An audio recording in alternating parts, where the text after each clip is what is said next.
యోగాని 5వ శతాబ్దంలో భారతదేశంలో కనుగొన్నారు. దాన్ని అప్పట్లో అన్ని పాఠశాలలో బోధించేవారు. యోగాని వ్యాయామంలోనే కాకుండా తమ జీవనంలో ఒకటిగా చేసుకున్నారు. మొదట్లో 2 రకాల యోగాలు ఉండేటివి. ఒకటి హఠయోగా, ఇంకొకటి రాజయోగా. యోగాని వేదాల్లో కూడా ప్రస్తావించారు.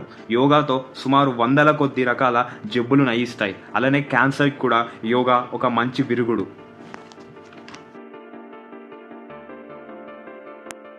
చదరంగాన్ని కనిపెట్టింది భారతదేశమే.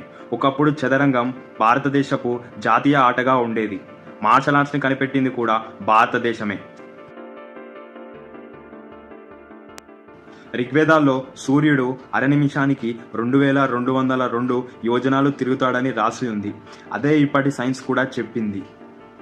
ప్రపంచపు మొదటి నాగరికత పుట్టింది కూడా భారతదేశంలోనే. అదే సింధ్ నాగరికత. దీన్ని ఇంగ్లీష్లో సింధ్ వ్యాలీ సివిలైజేషన్ అంటారు.